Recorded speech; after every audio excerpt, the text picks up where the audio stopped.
We need to take a statement so we can establish what happened on Saturday night.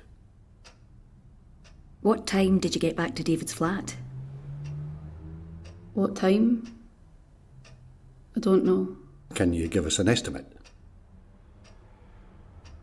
I don't remember. Would your pals remember what time you left the club? He seemed nice.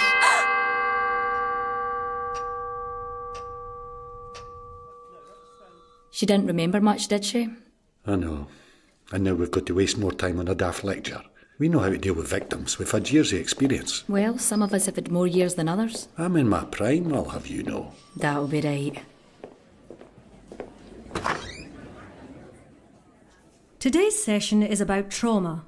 The latest in brain science will help you in your work. I'll start with a tour of the parts of the human brain. The reptilian brain maintains basic bodily functions. The limbic system is also instinctive. It deals with fear and pleasure. For example, you pat a dog, it senses pleasure, and without thinking, wags its tail. The neocortex is the site of logic, imagination, planning and control. It's more sophisticated, but because it's conscious, it's slower than the older parts of the brain. The amygdala is a key part of the limbic system. It has one job: to sense danger and set off the alarm. When it's a matter of survival, the primitive parts of the brain override the conscious part.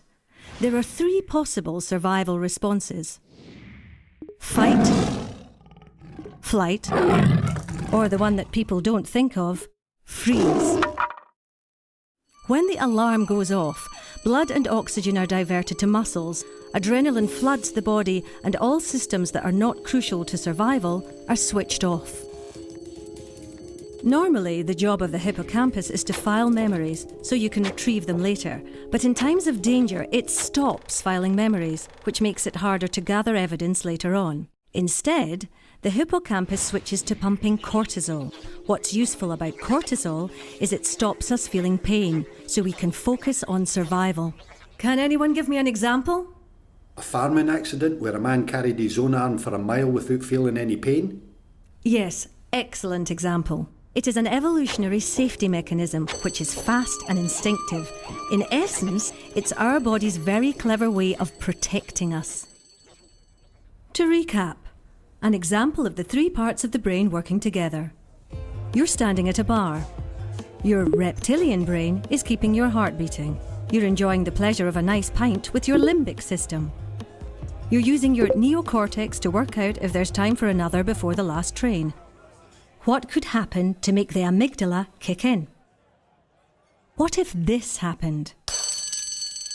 The way you'd respond would depend not on your logical brain, but on your instinctive brain.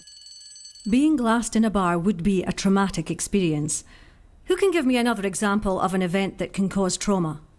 War? Rape? A car crash? Good, yes. Trauma occurs when a person is overwhelmed by something beyond their control. The survival brain takes over the rational brain. It can lead to post-traumatic stress disorder, PTSD, with symptoms that last at least a month. Vicarious or secondary trauma is something you may experience if you deal with incidents such as rape or sudden death, or think of Lockerbie, Dunblane. You're not superheroes. Having a brain makes you all vulnerable to secondary trauma. It's important to understand that when trauma occurs again and again, it can become complex PTSD, such as in domestic abuse or child sexual abuse. The alarm system in the brain becomes jammed. Memories are stuck in the limbic system, so a trigger can set off the alarm. The trigger could be anything: a colour, a smell, a sound, a sensation. Now, the indicators of trauma. What should you be looking out for? Depression. Crying a lot?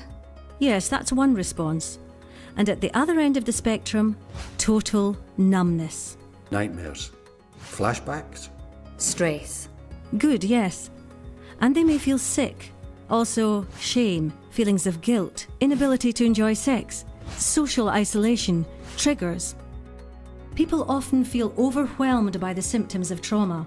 This can lead to using alcohol or other drugs to block out memories, or self-harm, or dissociation when a person's mind detaches from reality. Indicators can be specific to the type of trauma. Say, dental problems, when someone who was orally abused avoids going to the dentist. A victim of abuse might bond strongly to her abuser. This is known as traumatic bonding, or Stockholm syndrome. And jumbled up memory, when a person's normal recording of memories doesn't work. Can you recall any times you've seen that symptom? What time? I don't know. A traumatised person may not seem like her usual self, or may be hypervigilant, on edge, or being startled by everyday things. Everyone is different. You never know what impact trauma will have. Symptoms can change from day to day. So what does all this mean, in practice, in your job? A traumatised person's brain is protecting them, but that normal human response of self-protection can get in the way of evidence gathering. The US military has developed new trauma-informed interviewing techniques that you can use to work around this. Research shows that if someone seems vacant, they could be distracted by their traumatic memories. Try to ground them by asking a simple, non-patronising question such as, "Are you thirsty? Do you want a glass of water?" This can help bring them back to the here and now. Don't expect a logical, linear story. Ask, "What can you recall just now?" Find out what the victim physically felt or saw. Working this way, from the instinctive sensory parts towards the logical parts of the brain, you'll get more results. In conclusion, 4 things for you to take away. Trauma response is the brain in survival mode.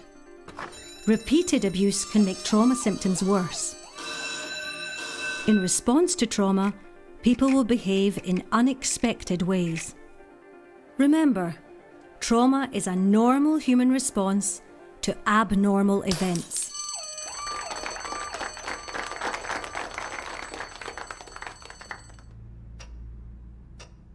We know that you've gone through a really painful experience, but we need to take a statement to understand what happened on Saturday night.